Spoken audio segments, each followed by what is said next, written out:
Hello and welcome and thanks for tuning in. You're watching Gravitas with me, Priyanka Sharma. Here's what's coming up tonight on the show.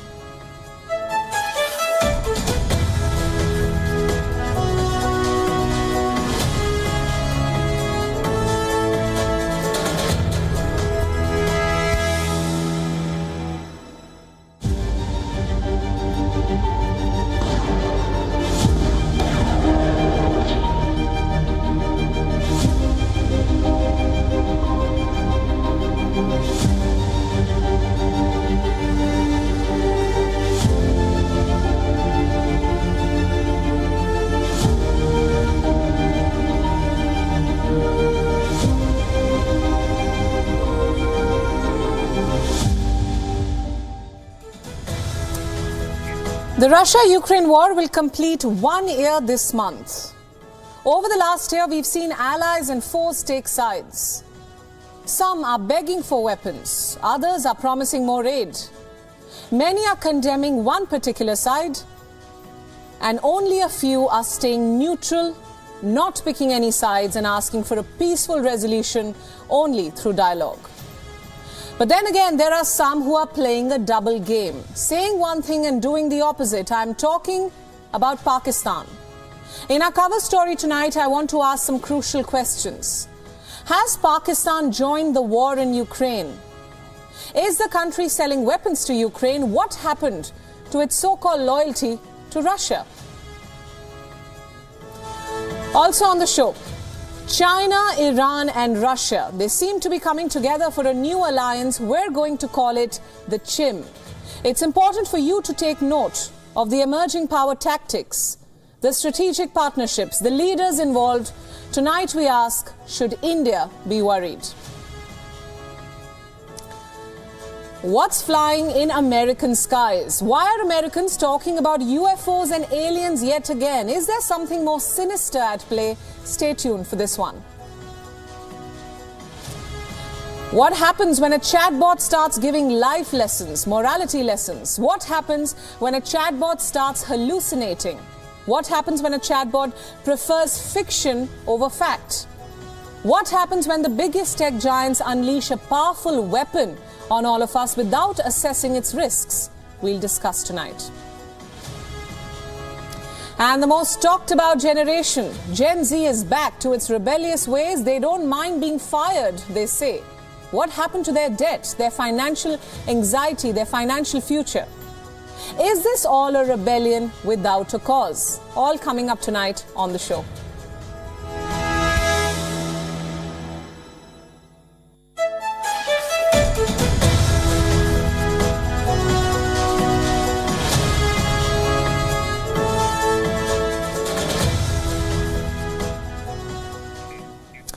Our cover story tonight is about Pakistan's war of deception. Let me be clear, this time not in its repeated aggression against India or in its designs on Afghanistan, but in Ukraine. You heard that right. Pakistan has now joined the war in Ukraine by sending mercenaries and selling weapons. Both come at a high cost to Ukraine, of course, but Pakistan has both bodies and arms to sell. This support is kept as a huge secret. Officially, Pakistan maintains neutrality in the war between Russia and Ukraine. In fact, it has been publicly wooing Russia for oil at discounted prices, while it secretly sends fighting men and rockets to Kyiv. Islamabad's mask is now off and its deceit is being called out. I'll start from the beginning. Last week, an explosive report emerged. It said that Pakistan was backstabbing Russia and providing military supplies to Ukraine. Critical weapons from its ordnance factory. By the weekend, some pictures emerged. They showed a German port from where these weapons were being taken to Poland and then ultimately to Ukraine. What sort of weapons were they? Well, they were mostly rockets. They are used in multi-barrel launchers. Pakistan has reportedly sent 10,000 such rockets to Ukraine. I repeat, 10,000. Where did these rockets come from? From a Karachi-based shipping firm. Last month, it apparently facilitated the supply of 146 containers from Pakistan's ordnance factory. And during the same month, another shipment of 50,000 defense supplies was reportedly sent by this ordnance factory in Karachi. Reports further said that defense firms based in Eastern European states were acting as a gateway for transferring these weapons. Now remember, this is not a standalone report. In January, a similar report had emerged. It said that Pakistan was playing Judas to Russia, a biblical figure which is notorious for betraying Jesus. The report further said that since August 2022, Pakistan had been giving tranches of weapons to Ukraine, including rockets, artillery, spares, fuses and primers. All of this was being discreetly shipped from Karachi through European countries like Cyprus and Romania. That's not all. Reports further say that Pakistan was also sending mercenaries to Ukraine in return for this crucial aid to Ukraine. And Pakistan got something vital in return from powerful Western nations. Its name was removed from the FATF grey list. So what does all of this tell you? That Pakistan's capacity for a double game is beyond belief. It has been begging for cheap oil while it secretly sent men to kill Russian soldiers. Yes. Throughout January, Pakistan negotiated the terms of agreement to secure exports of oil from Russia. And last we checked, this deal was at its quote-unquote final stage. We wonder what will happen next. Will Moscow send the oil? We will know the answer soon enough. Now here's the thing. Pakistan has no food to feed its poor. It has no money to pay its debt. It has no backup to combat rising inflation. Yet, it has the time and willingness to arm Ukraine and sabotage the efforts of a country that it considers a friend. These are double standards at their finest. And let me remind you, this is not the first time that Pakistan has shown such double standards, such deceit towards Russia. In the 1980s, Islamabad supported the US-led proxy war in Afghanistan. It served as a conduit for training the Mujahideen and pushed them to fight Soviet troops. 4 decades on, another war is underway and Pakistan is once again on Russia's opposing side. Only this time, it is trying to portray itself as a neutral force, as a country that wants this war to end soon. We hope the Russian side has sensed Pakistan's bluff. Our next story is about a new alliance, one that should not surprise you, but it should concern you, especially if you are watching us from India or the West. Why? Because the members of this new alliance are 1. China, 2. Iran, and 3. Moscow. We are calling this alliance CHIM. We took the liberty of naming this alliance because we are convinced that its members will never name their relationship. Forget that. They won't even acknowledge the alliance. But that's where we come in. Gravitas tells you stories which others won't. And tonight we will tell you about this new strategic map that is being drawn. This new strategic triangle.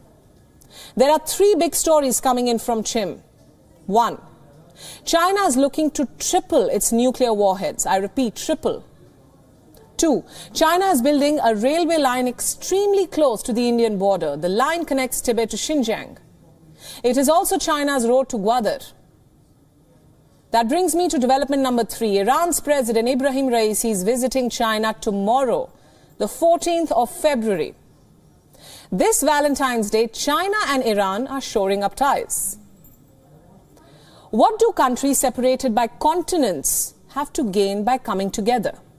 And why do we think that CHIM, or China, Iran and Moscow, are coming closer?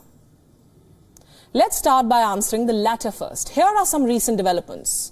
In September, Iran signed a memorandum to join the SCO, or the Shanghai Cooperation Organization, a body which often criticized as being nothing more than a talk shop for both China and Russia. And Iran is now its member. In November, the top Russian security officials visited Iran. Who were these officials? For one, Russia's national security chief and Russia's Security Council Secretary Nikolai Patrushev, a man who is extremely close to none other than the Russian President Vladimir Putin himself. So why would Russia pack its national security chief along with one of Putin's closest allies to Iran when Russia is in the middle of a war? China happens to be unapologetic in its support of Russia's war. I mean, there are countries which have remained neutral and called for peace, like India. But China, the Wall Street Journal claims, is providing military aid to Russia. Who comes to your support in times of crisis? A true friend or a person with vested interests? So what does China qualify as in this case? China is a dear friend, at least that's what Putin wants the world to believe. Chinese President Xi Jinping and Russia's Putin recently caught up over a phone call, and this was around New Year's Eve. The two sides released statements saying the ties are at their historic best. What's more, Putin said he's expecting a state visit from Xi Jinping soon. We are expecting you, dear friend. This was the message from Moscow. And then in December, China's Vice Premier Hu Shunhua flew down to Tehran. Now we also hear that Iran's president is visiting China. Raisi will be visiting Beijing from the 14th of February till the 16th. He will be meeting Xi. On the agenda is the shoring up of ties. So I ask, what's really cooking? Chim, a new strategic alliance, and honestly it is not surprising. The three countries have quite a lot in common. For starters, the hatred for America. China and the United States are in this race for supremacy. Russia and the United States are still suffering from the Cold War hangover. The war in Ukraine has exacerbated the mutual hostility. And what about Iran? As we know, Iran and the US go back a long way. The story involves a hostage crisis, a failed nuclear deal, and sanctions. And it does not have a happy ending. Currently, Tehran is desperate to overcome the economic isolation from US sanctions. Then, there is common ideology. None of the countries are exactly fans of democracy. Iran is a theocracy. In Russia, President Putin is supreme. In China, well, no one really knows what's happening in China. It's not exactly communism, and it is far from socialism. Like I said, no one really knows what's happening in that country, except democracy isn't quite what's happening. So there you have two solid common grounds. The three almost look like natural allies, don't they? Is Chim a strategic alliance to neutralize the US? To some extent, yes. But we cannot limit Chim to just an anti-US group. There are other underlying interests that the alliance's partners are pursuing at the moment, both military and strategic. Iran, for example, is providing drones to Russia in its war against Ukraine. Iran and Russia are military allies in Syria. China is a major buyer of Iranian oil. In 2021, the two countries signed a 25-year strategic cooperation agreement. And then you have this report coming in from China about Beijing trying to boost its nuclear arsenal. The dream is to have 900 nuclear warheads by 2035. This is according to a PLA blueprint. Basically, China is trying to triple its nuclear arsenal, and who better to have in this journey than allies who have experience in nukes? Which now brings me to the most important question. Will India be a collateral damage in Chim? I wouldn't go so far as to say that. You see, India has historic ties with Russia. India and Iran also share a cordial relationship. China obviously is an exception. It never fails to provoke India. And as we speak, China is talking about building a railway line dangerously close to India. The line connects Shigatse in Tibet to Hotan in Xinjiang, and it cuts north through the Aksai Chin. The construction work will start soon. It is a 4,000-kilometer long line, and China is looking at a 2025 inauguration for the first phase. The line comes quite close to the LAC, or the line of actual control. The planned route passes through Rutog and around Pangong Lake. So that's a red line for India. Also, the line helps China mobilize troops to the border regions in no time. It is also China's road to Gwadar. You see, the CPEC, or the China-Pakistan Economic Corridor, links Xinjiang to Gwadar. And this new line links Tibet to Xinjiang. So I ask again, should India be worried? You know about the railway line and Chim. Railway line, yes. Boosting nuclear arsenal, yes. But this new alliance, Chim, no. India should not worry about this alliance. I don't think the case of a rotten apple applies to the other alliance partners of Chim. You see, Russia and Iran would not join an alliance against India, and Chim is not about India. For now, it is solely America's headache.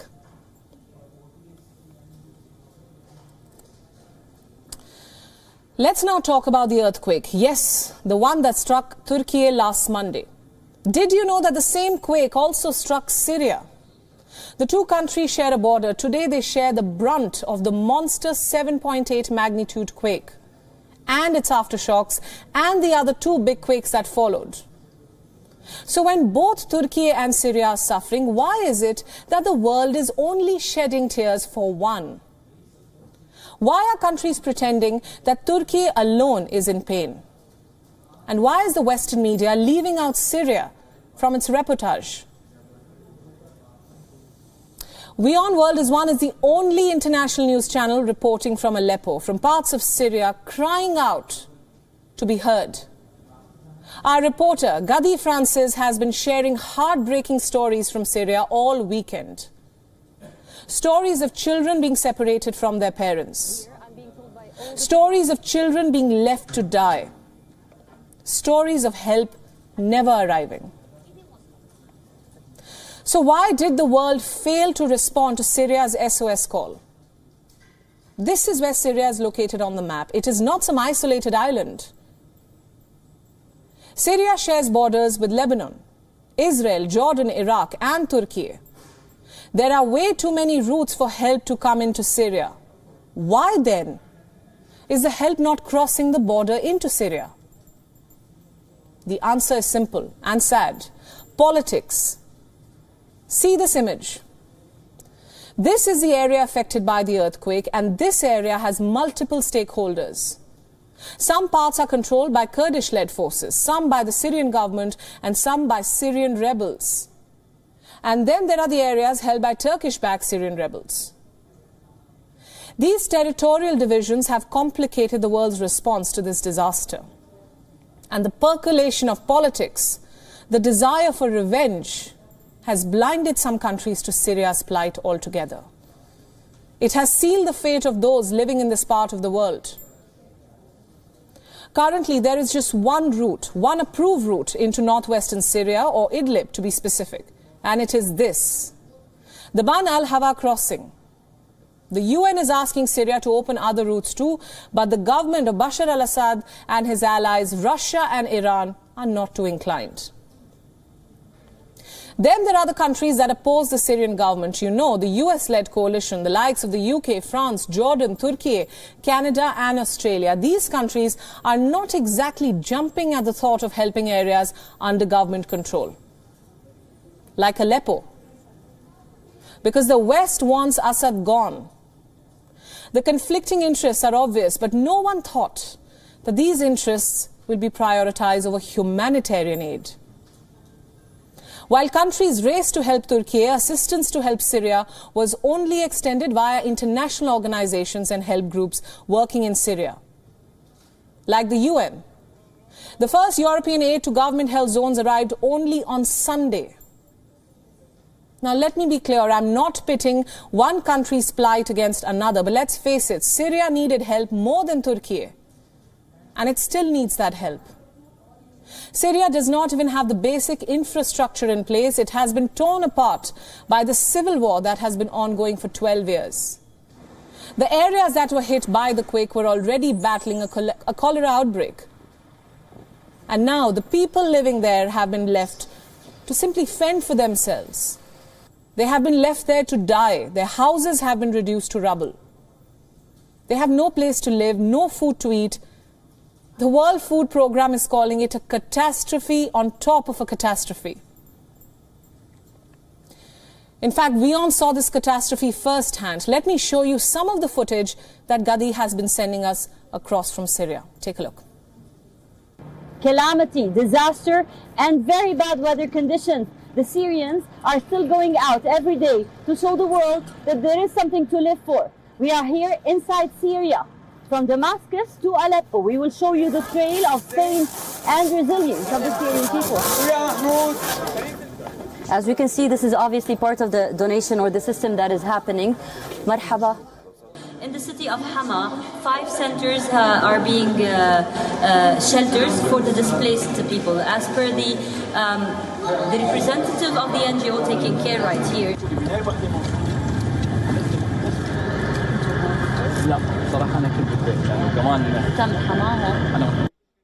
This is not by the war, although a lot of Aleppo has been really ravaged by the war. This is because of the recent earthquake. So what really resisted the war did not resist the earthquake.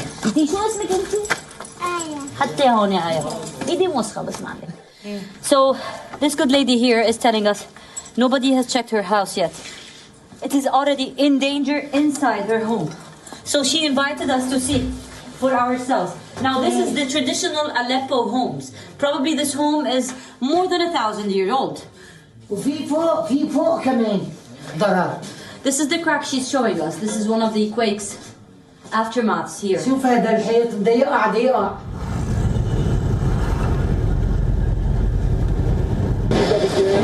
Right now, people, residents of this building, are evacuating their things, their home, collecting their memories and their lives to flee from this building that is in danger of falling any second. We are still following the tremors and the results of the earthquake in this city. It's not only about the buildings that fell, it's also about the buildings that might fall later on because of the shock of the earthquake. Inside this alley where the trucks are still working to remove the rubble is what once was a Riyahi building. This is Jabli. A Riyahi building witnessed a survival story of a different kind.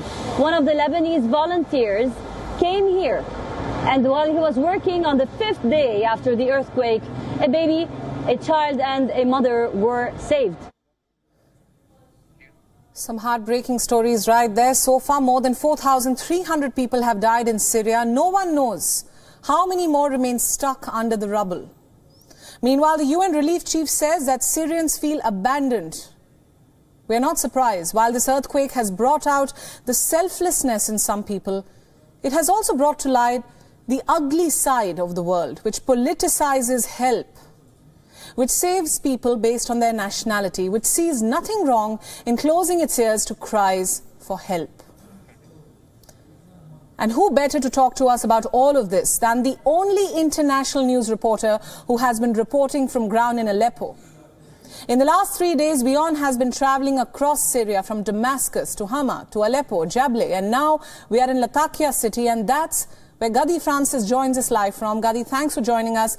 I've been telling our viewers how WION has been the only international channel to report from Aleppo. You are in Latakia city right now. Tell us, what is the situation on ground? What have you seen so far? Most of the sound bites, most of the words that have been used in Gravitas tonight, I have heard them on the streets. People have been saying it everywhere I have been.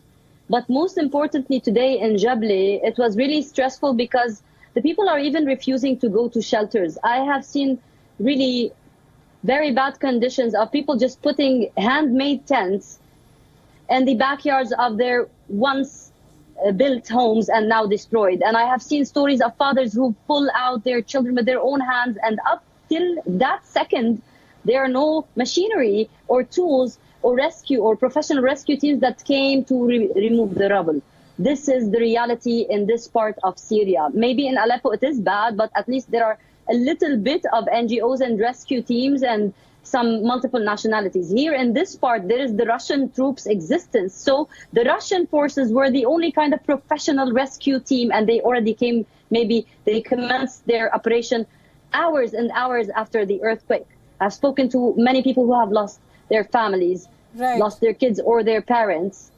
Gadi, you're saying that people are even afraid to go to the shelters. Aid is trickling in very slowly, if at all.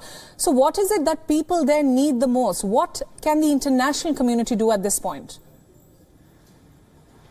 There are places, especially in the villages of Jable, where they still need machines to remove the rubble. They need people to clean the streets. They need to evacuate and to reduce the danger, because many buildings in this country still are in danger of collapsing over the heads of people. I have been walking in streets and people tell me stay to the right or stay to the left because balconies can fall. We need to save and cut down the world needs to cut down further losses in lives. This is number one. Number two, people need real shelters and they need donations and aid. They need medicine, they need fuel, they need food, they need necessities, they need places to sleep, mats. Part of the aid that India sent yesterday was basically the basic need, but very scarce, and very few of this relief is really getting to this part of Syria, right, because it's very enclosed, like you have already mentioned. This is the governmental part of Syria. Absolutely, Gadi. Let's talk about the reportage of the quakes. We're not trying to pit the plight of one country against the other, but it is a fact that Syria needs aid more at the moment. Yet the coverage of this tragedy has been quite skewed. And Western media at large has not reported on what's actually happening in Syria. We, as the platform that we have, the audience that we have from 190 plus countries, you, of course, are getting us live reports from the tragedy. So how can the international community and the media do their bit? Well, many people don't trust the relief system, if I want to be clear with you. But I have seen on the ground Syrian people helping Syrian people. Two non-governmental organizations I can now mention. The Syrian Red Crescent, the Syrian Arab Red Crescent is one, and the Syrian Civil Defense is another. Those are the civilians that are helping the civilians in Syria. So in case people don't want to help the government, these are the two NGOs that I have seen on ground. As per the links on the internet, I'm not sure if this will be delivered. The best choice is to go to the relief system that is these two entities on ground, or to look for ways to get inside and to really hand in aid. You can just come and see people for yourself. If you are in the international community, try to send to these two kind of international entities.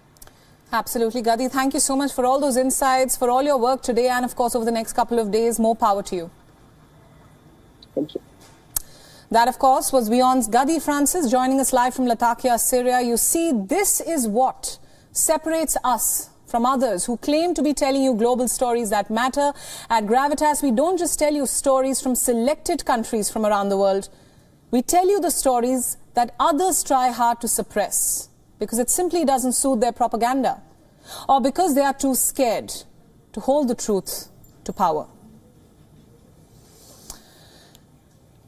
We now switch our focus to Africa. The Horn of Africa is fast turning into a new hotbed of great power and rivalry, courtesy its strategically significant location. The region at Africa's eastern tip borders the Red Sea. The water body connects Asia to Europe through the Suez Canal. 10% of global trade passes through this region. For Europe, the stakes are higher. Nearly 40% of its trade crosses the Red Sea. The United States, China, France, Italy, Turkey and Japan already have a foreign naval presence here. But there is a new player on the block now. Yes, Russia. Russia will soon have its first base at the strategic waterway. A Russian base is expected to come up in Sudan. Sudan's military junta has completed a review of a pact signed with Moscow in 2019. The Russian Foreign Minister Sergei Lavrov was in Sudan last week, and this is what Lavrov said about the naval pact. Regarding the agreement on the establishment of a logistical support point for the Russian Federation Navy, it has been signed and is in the process of ratification, as you know. So what exactly does this new pact entail? Russia will set up a naval base in Sudan. It could base up to 300 Russian troops at this base and get hosting rights for its nuclear warships. In return, Moscow will supply the insurgency-torn nation with weapons. Moscow has pledged support to Sudan at the UN because Sudan faces an international weapons embargo. Its international funds have also been confiscated since the 2021 coup. Russia and Sudan signed the pact in 2019, but it had been in limbo for more than 2 years. It first suffered a setback in October 2021, and this was when Sudan's civilian government was toppled in a coup. Sudan was cut off from billions of dollars of international funding. This worsened the humanitarian situation, and then Russia invaded Ukraine last February. The repercussions were felt in Africa. The US has warned Sudan of further isolation if it agrees to host a Russian base. In fact, here's what the American ambassador to Sudan, John Godfrey, said last September. I quote, "All countries have a sovereign right to decide which other countries to partner with, but these choices have consequences, of course." Clearly, the Sudanese coup leaders are under pressure. They're under pressure to derail the pact. Lavrov wasn't the only one visiting Sudan last week. There were also envoys from the United States, the United Kingdom, France, and several other foreign governments. And what was their message to Sudan's coup leaders? They want a democratic civilian government to be reinstated ASAP. Sudan would stand further isolated if this demand is not met, and Sudan is in desperate need of international aid. According to humanitarian agencies, 15.8 million Sudanese are in need of urgent humanitarian assistance. Now that's 1 million more people than last year. And the reasons for the worsening situation are political instability, increasing inter-ethnic violence, a breakdown in government services after the coup. It is difficult for Sudan to get by without foreign assistance. And even for Russia, there is a clear recognition that the pact must be approved by Sudan's civilian regime. One such government is formed through elections, of course. So for Russia, it may not be a done and dusted deal, but for now, it is a big win to advance its own geopolitical ambitions. Right, let's move on now. Time to talk about a topic which we can't seem to ignore. Let me introduce a character which is both the hero and the villain in this story. It's constantly making headlines. It's making most jobs redundant. It's an uninvited guest to most parties. It makes its way into most conversations and debates. It talks back, and how? And like most arrogant people, it's not always right. I'm talking about the new age AI chatbot. I'm sure you've all heard of ChatGPT, the most popular chatbot in class, the one who claims to know everything. It can write a thesis on Shakespeare. It can wax eloquent about a historical event. It can even teach you a thing or two about art. There's more. You all know what's tomorrow, right? The 14th of February, Valentine's Day. Are you feeling too lazy to profess your love to your Valentine, lacking originality? Worry not. A new report says that 62% of Indian men plan to use ChatGPT to write Valentine's Day love letters. Let's talk about another chatbot, Bing. A woman tried to ask Bing to write a cover letter for a job application. It said that it would be unethical and unfair to participants. So what did she do? Move over, Bing, there's another chatbot for the job, one who wrote a 200-word cover letter in less than a minute. We don't know if she got the job, though. Be it ChatGPT, Bing, Bard, AI chatbots are everywhere. They are being dubbed the future of everything. But no, they're not always right. And when they make a mistake, boy, it's a big one, a costly one. Who can forget about the Bard's big blunder? We told you about it earlier on Gravitas. Bard, it happens to be Google's attempt at countering competition in the AI space. The Bard, which roughly means storyteller, got its facts all wrong. The software shared inaccurate information in a promotional video, and this wasn't a silly mistake. It cost Google's parent company Alphabet a whopping $100 billion in market value. Imagine that. One mistake from a chatbot and $100 billion are wiped off your market value overnight. And as if this wasn't a cautionary tale against the mindless use of artificial intelligence, there's more. The Google search boss has come out with a warning against chatbots. He warns of a phenomenon called hallucination in AI. Yes, a hallucinating chatbot where a machine provides a convincing but entirely fabricated answer. Let me repeat that. A chatbot can convince you of a reality which does not exist. Its talent lies not in its vast database of accurate information, but in a web of assumptions and effective storytelling. So if you're a fan of fiction, maybe a chatbot can be your best friend. Let me give you another example. According to a report, ChatGPT loves making stuff up. An economist asked the chatbot about the most cited economics paper of all time. ChatGPT gave quite a convincing answer. It quoted a paper which was cited more than 30,000 times. It added that the article was a classic in the field of economic history. Now that's all great, except one thing. The paper does not exist. What happened? Well, according to the know-it-all, the answer was plausible. Not the truth, but plausible. It gets worse. Have you heard of Gita GPT? It is reportedly a chatbot developed in partnership with Google. It takes references from the Bhagavad Gita to generate answers for life issues. Yes, an AI chatbot will be your life coach, your therapist, or worse, your moral compass. Thankfully, Gita GPT is down for maintenance at the moment. Why is a technology, a software, which is not thoroughly tested, being allowed to answer questions about life? Why is an AI chatbot generating so much buzz and being hailed as the future when we simply don't know enough about its current risks? When its knowledge borders around plausibility instead of fact and truth? Why are chatbots being promoted, highlighted, being forced into our daily conversations? One word: greed. The greed of big companies. Don't forget, there's big competition between some of the biggest tech giants, and there's big money involved. Google's parent company Alphabet is competing with OpenAI's popular ChatGPT. ChatGPT is backed by Microsoft with an investment of around $10 billion. And so, Google came out with its own chatbot, Bard, which is now famous only for its big blunder. In fact, such was the rush to introduce its own chatbot into the mix that Google reportedly announced Bard in a rushed and botched manner. You see, tech companies are competing against each other and racing against time to be at the forefront of the AI-led future. And in the process, they're jumping a few crucial steps. They're foregoing necessary checks. They're unleashing a powerful weapon upon the public, which has some great skills, we can't deny that. But all these skills are not ethical, factual, or even correct. They say with great power comes great responsibility. Are the tech giants listening? Are their chatbots listening? Remember, it's one thing to ask for directions for the nearest fuel pump from your chatbot, but if you're asking for a sense of direction in your life, you better hope the chatbot is not steering away from reality.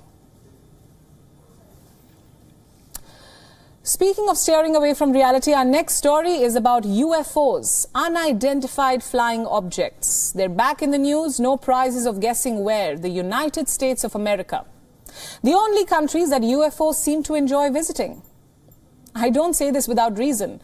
Over the last 8 decades, there have been thousands and thousands of UFO sightings in the US. Sightings of flying saucers apparently being flown by extraterrestrial beings. These sightings have dominated American pop culture and movies for decades. The trend is unlikely to end anytime soon. Here's why I say this. In the last 3 days, America has shot down 3 UFOs. Yes, it has eliminated 3 unidentified flying objects. The first one was downed on Friday near the northern coast of Alaska. Media reports called it a mysterious object. Now that was about half the size of an average car and was detected at about 40,000 feet over Alaska. Then on Saturday, another UFO was seen, this time over Canada's Yukon territory. The object was immediately shot down by a US fighter jet, and last we checked, Canadian authorities were trying to analyze the wreckage of the object. And then on Sunday, the US military shot down another high-altitude object, this time over Lake Huron in the state of Michigan. The object was apparently octagonal in structure and was traveling at about 20,000 feet in the air. So that's a total of 3 objects in 3 days. No one knows where they came from. No one knows who owns them, whether they were state-owned, corporate-owned, or privately owned. But all these 3 have been sighted at a rather interesting time. Just a week after America spotted a suspected Chinese spy balloon in Montana, and a subsequent Chinese balloon being spotted in Latin America. Now we know China is a master at spy balloons. Over the years, its balloons have been spotted at a host of places. This includes a sighting near Allahabad way back in 1978. Coming back to the future. Did these objects have something to do with the Chinese spy balloon? Were they also sent by China? Were they also spying on America? These are questions with no clear answers. And what about the nature of these objects? Were they extraterrestrial in nature? Were they being run by aliens? A senior US general says that he's not ruling anything out yet. Listen to this. And thanks for doing this. This is for General Van Herk. Because you still haven't been able to tell us what these things are that we are shooting out of the sky, that raises the question, have you ruled out aliens or extraterrestrials? And if so, why? Because that is what everyone is asking us right now. Thanks for the question, Helene. I'll let the intel community and the counterintelligence community figure that out. I haven't ruled out anything. At this point, we continue to assess every threat or potential threat unknown that approaches North America with an attempt to identify it. The story should have ended there, but it didn't. On Sunday night, China came up with this statement. It said it had also spotted a UFO, apparently over waters near Qingdao. Beijing said the authorities were planning to shoot it down. It is yet to say what happened next. So how do we view these developments? What exactly were these objects? Why are so many of them being spotted now? And forgive me for asking this, were these objects truly extraterrestrial in nature? Are we in for an alien invasion? I know some of you may be rolling your eyes at the moment, but these chain of events have certainly sparked curiosity around that age-old tale or debate. And it definitely has no answer. We all have our figures. Since March 2021, the US government has received 350 fresh claims of UFO sightings. Out of this, 171 of the claims are yet to be characterized, meaning they have peculiar flight characteristics or performance capabilities that are still being investigated. So what were these objects? Were they being controlled by visitors from another world? If yes, are China and the United States the only two countries in the world that they want to visit? Why are not these sightings made in, say, Nepal, Sri Lanka or Bangladesh? Why are they always made in superpowers like China, the US and Canada? My point is simple. Flying saucers make for good headlines. They get good clicks, good views, and above all, they serve as a good distraction for the people.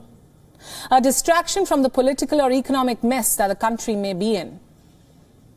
Last we checked, China and the United States were in the grip of both. So we wonder if they're trying to fool their people with these UFO sightings.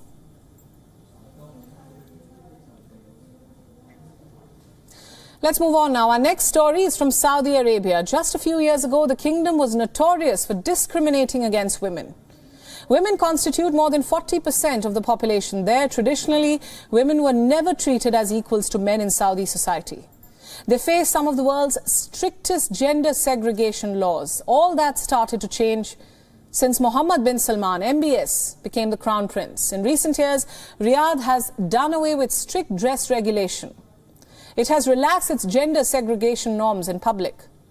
Saudi women have been allowed to drive cars and take up jobs, and now Saudi Arabia will be sending its first ever female astronaut into space. Take a look. It's a historic moment for Saudi Arabia and the entire Arab world. Saudi Arabia will be sending its first woman astronaut to the International Space Station this year. You heard that right. 33-year-old Rayana Barnawi, a biomedical researcher, is part of the Saudi astronauts team.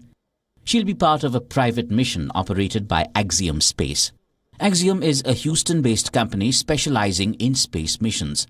And Barnawi won't be the sole Saudi national to go to space. She'll be accompanied to the ISS by Ali Al-Qarni. 33-year-old Al-Qarni is a fighter pilot in the Saudi Air Force. They'll join the crew of AX-2 space mission. What's more, 2 other Saudi astronauts are also undergoing space-related training. They are Maryam Fardoos, a 38-year-old physician, and Ali Al-Ghamdi, another 31-year-old fighter pilot. And what does Saudi Arabia plan to achieve from this space mission? The space crew will carry out 14 experiments. These will be in areas of biomedicine and physics. The mission is aimed at bolstering Riyadh's space exploration capabilities. Riyadh also wants to enhance its partnerships with other spacefaring nations. This won't be the first time that a Saudi citizen will travel to space. Back in 1985, a Saudi royal was part of a NASA mission. His name is Prince Sultan bin Salman Al Saud, a member of the royal family. He currently heads the Saudi Space Commission, but Saudi's spacefaring ambitions are much bigger this time round. Saudi Arabia's reignited interest in space is in line with its Vision 2030. The policy document is the brainchild of Crown Prince MBS. It seeks to reduce Saudi Arabia's dependence on oil exports. And how does Saudi Arabia plan to do that? It seeks greater global investments in developing Saudi's non-oil industries and developed Saudi as a global hub linking Asia, Europe and Africa. And Saudi women will play a crucial role in this vision. Yes, Riyadh wants to increase the number of women entering the workforce. That's a huge win for Saudi women. This is what the Crown Prince says. We commit ourselves to providing world-class government services which effectively and efficiently meet the needs of our citizens. Together we will continue building a better country, fulfilling our dream of prosperity and unlocking the talent, potential and dedication of our young men and women. Clearly, the future of women in Saudi Arabia looks bright. At least it doesn't appear as regressive and bleak as the years gone by. Inform, educate and entertain. This is the BBC's mission statement. The broadcaster proudly says that it delivers unbiased and impartial news. It has flaunted its values and principle and a holier-than-thou attitude to the world. But now the company finds itself in murky waters. BBC chairman Richard Sharp is under heavy scrutiny. A critical parliamentary report has raised some serious doubts. It has accused Sharp of hiding information.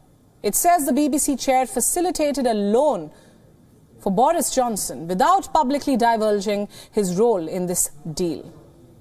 The affair has caused serious anger within the BBC. Senior figures have grown sceptical of Sharp. They are saying that the chairman has seriously undermined the corporation's impartiality. And why not? Sharp's secret involvement with the Conservatives skews things.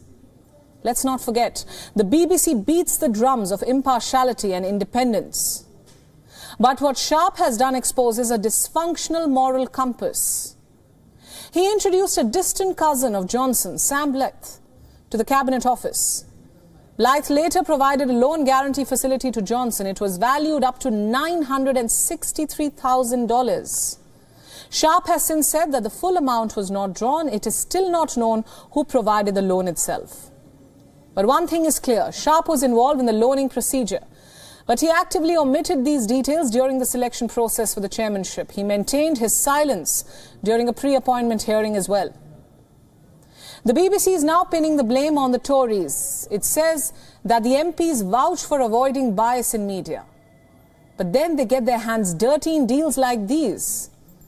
It alludes that the Tories have undermined the BBC's impartiality. The broadcaster has turned against Sharp to save its face.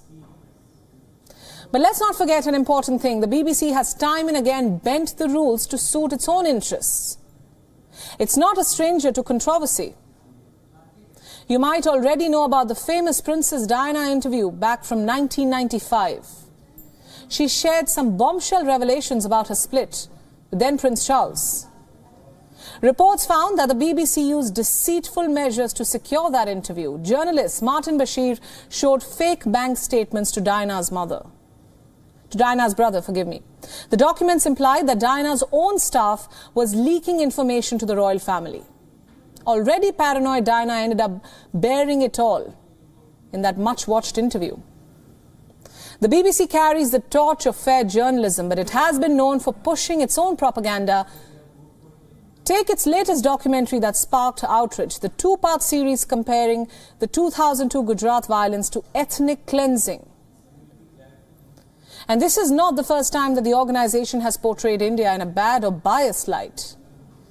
In 1970, it broadcasted two documentary films, Calcutta and Phantom India. They were also filled with problematic prejudicial and negative depictions of India. Meanwhile, the BBC's own employees have cried foul over its history of institutional racism. They say they were bullied and their complaints were not taken seriously by the organisation. My question is, if the BBC itself is guilty of malpractice, how does it have the right to go about pointing fingers at others? And as the broadcaster continues to find fault in other institutions, now it has its own mess to deal with. The chairman is under scrutiny for hushing up a big deal, a questionable deal. This has raised questions of ethics, transparency and credibility. It's high time the BBC cleans its own house before pointing fingers at the rest of the world. The 5-day Aero India show has begun in Bengaluru in India. India's Prime Minister Narendra Modi inaugurated the 14th edition of the biennial show. India's growth in aerospace and defence capabilities are currently on full display. The show is in its biggest form yet. Just like India's air defence, the Indian Premier asserted that the Aero India event has developed as a reflection of India's strengths. The country is currently focusing on being self-reliant in the defence sector and becoming one of the leading defence exporters globally. As we wrap up the show, we leave you with these visuals. Thanks for watching. Behind the Daksh, you can now see the advanced light helicopters marked.